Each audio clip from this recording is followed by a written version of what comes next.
Jezabel, a mulher que desafiou Deus. O dia em que Jezabel morreu foi um dia como nenhum outro em Jezrael, uma antiga cidade capital do reino do norte de Israel. Este dia provocaria a execução da infame Jezabel. Jezabel é a maior delinquente da casa de Acabe. Foi ela quem apresentou Baal aos israelitas. Baal era o nome do deus adorado em Canaã e Fenícia nos tempos antigos. Durante o período dos juízes, o culto a Baal entrou na vida religiosa judaica. A prática do culto a Baal tornou-se difundida em Israel durante o reinado de Acabe, e essa prática também fez com que Judá fosse afetado. Várias pessoas adoravam Baal de diferentes maneiras. Baal provou ser um deus altamente universal, com isso criaram seitas especiais de Baalins. Esses locais de adoração a este deus eram considerados responsáveis pelas criaturas agrícolas e pela fertilidade da humanidade. O uso mais significativo do título no Antigo Testamento é sua referência ao grande ato do deus panteão, cananeus, uma equação com Haddad, o deus amorreu, cuja natureza e funções eram quase idênticas. Parece claro que ela também matou os profetas do Senhor e ela queria combater o Deus de Israel e perseguir todos os que acreditavam nele. Jezabel era cruel, ostensiva e dominadora, sacrificou crianças ao seu deus pagão. Lemos sobre uma falsa profetisa na igreja de Teota que é comparada a Jezabel e chamada por seu nome. Em Apocalipse 2 versículo 20, no entanto, contra você tenho isto, você tolera Jezabel, aquela mulher que se diz profetiza. Com os seus ensinos, ela induz os meus servos à imoralidade sexual e a comerem alimentos sacrificados aos ídolos. Ela também era perversa, ela fazia os seguidores de Deus desviar e atraía-os para a idolatria. Mas um fim terrível veio para Jezabel, para que possa ser considerada típica da destruição de idólatras e perseguidores. Apocalipse 17 versículo 5-6. E na sua testa estava escrito nome e mistério, a grande Babilônia, a mãe das prostituições e abominações da terra. E vi que a mulher estava embriagada do sangue dos santos, e do sangue das testemunhas de Jesus. E, vendo-a eu, maravilhei-me com grande espanto. Jezabel havia assassinado um homem chamado Nabote para roubar propriedades e quando o profeta Elias ficou sabendo, amaldiçoou ela e sua família. Nabote era um jezreelita, ele possuía um vinhedo em Jezrael que ficava próximo ao palácio do rei Acabe, já que era tão perto do palácio que Acabe desejou a vinha de Nabote. Portanto o rei propôs compensar Nabote pela sua vinha ou fornecer-lhe outra vinha muito melhor noutro local. No entanto Nabote não queria desistir da propriedade que tinha herdado dos seus antepassados e ele afirmou que a terra não seria vendida a qualquer preço. Ele não foi capaz de adquirir a vinha de Nabote. Acabe entristeceu e voltou para sua casa. A rainha Jezabel descobriu que o marido ficou descontente dentro do palácio e questionou-o sobre o motivo de sua tristeza. Acabe contou a ela a história sobre Nabote. Jezabel assegurou-lhe que, enquanto ele permanecesse rei, ele poderia ter tudo o que quisesse no mundo. Por ele ter desejado a vinha, então ela garantiu a ele que agiria pessoalmente, dizendo: levante-se e coma, anime-se, vou conseguir para você a vinha de Nabote, o jezreelita.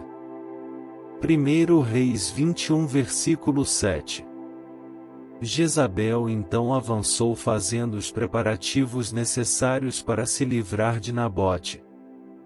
Tão logo Jezabel pôs em prática seu plano maligno para conseguir obter a vinha de Nabote. Ela escreveu cartas em nome de Acabe e enviou aos anciãos e aos nobres da região. A carta, que havia sido selada com o sinete real, convocava um jejum e ordenava que Nabote fosse trazido à frente do povo. Com isso, Jezabel estava provocando grande apreensão entre os habitantes de Jezreel. Isso porque, ao convocar um jejum, ela estava indicando ao povo que todos estavam diante de uma crise iminente causada por uma grande transgressão. Então Jezabel também providenciou que 2 homens maus testemunhassem falsamente contra Nabote. A lei mosaica determinava que uma acusação precisava ser sustentada por pelo menos 2 testemunhas. Os 2 homens acusaram Nabote de blasfemar contra Deus e contra o rei. A pena para quem amaldiçoasse a Deus era a morte por apedrejamento, Êxodo 22 versículo 28, Levítico 24 versículos 10 e 16. E foi assim que aconteceu. Após ter sido acusado falsamente, Nabote foi levado para fora da cidade e foi apedrejado até a morte, 1 Reis 21 versículo 13. Além disso, os filhos de Nabote também foram mortos, garantindo que não houvesse mais nenhum herdeiro da vinha, 2 Reis 9 versículo 26. Quando Jezabel recebeu a notícia de que Nabote estava morto, logo ela foi avisar a Acabe que a vinha de Nabote agora poderia ser tomada. Então rapidamente o rei de Israel se levantou e foi tomar posse da vinha. 1 Reis 21 versículo 15 e 16. Acabe ficou feliz. Deus ordenou que o profeta fosse se encontrar com Acabe e denunciasse o seu pecado.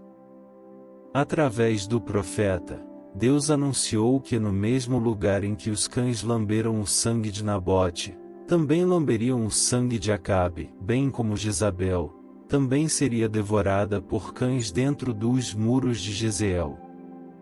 Deus ainda prometeu acabar com a linhagem de Acabe.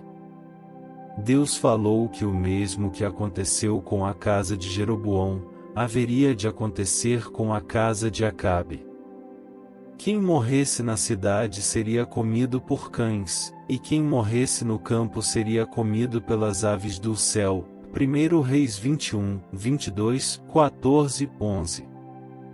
Acabe foi morto em uma batalha contra os sírios com uma flecha em seu coração. Depois que Acabe faleceu, Jezabel ainda continuou tendo grande poder e influência em Israel durante os reinados de seus filhos Acasias e Jorão. Mas, Jeú, um oficial do exército, assassinou Jorão, limpou a casa de Acabe do reino e ascendeu ao trono. Jeú erradicou o culto a Baal em Israel. Após ter matado Jorão, Jeú se dirigiu ao palácio em Jezreel. No palácio, Jezabel estava vestida esplendorosamente esperando por Jeú com a intenção de afrontá-lo, 2 Reis 9 versículo 30. Então Jeú deu ordens para que oficiais a lançassem pela janela da torre do palácio. Depois Jeú ainda atropelou o corpo de Jezabel, 2 Reis 9 versículo 33. Depois de ter feito uma refeição, Jeú ordenou que seus homens sepultassem Jezabel, pois ela era filha de rei. É interessante perceber pela narrativa bíblica que Jeú não lhe atribuiu o título de rainha de Israel, mas apenas se referiu a ela como filha de rei, por ter sido filha de Etaal, o rei sidônico.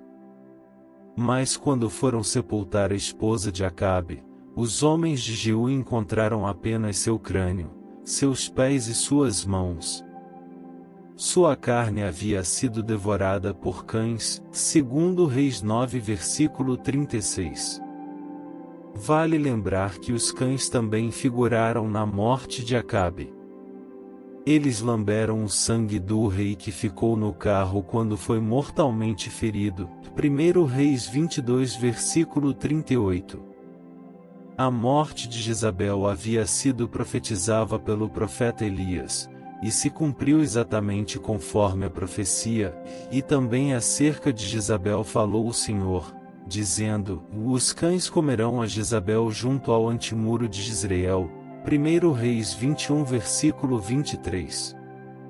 Então voltaram e contaram isso a Jeú, que disse: cumpriu-se a palavra do Senhor, anunciada por meio do seu servo Elias, o tesbita, e num terreno em Jezreel cães devorarão a carne de Jezabel. 2 Reis 9 versículo 36. Veja o que um coração endurecido contra Deus irá enfrentar. Em vez de mostrar humildade e tristeza por seu filho, ela pintou o rosto para que ela pudesse parecer ela mesma, a grande e cruel Jezabel, pensando que isso intimidaria Jeú e o faria perder a fé. A maior indicação da queda é um coração duro em tempos de adversidade. Jeú foi o instrumento da vingança de Deus. Apesar da mão de Deus estar contra Jezabel e sua família, ela não se importou. Nós devemos temer a Deus.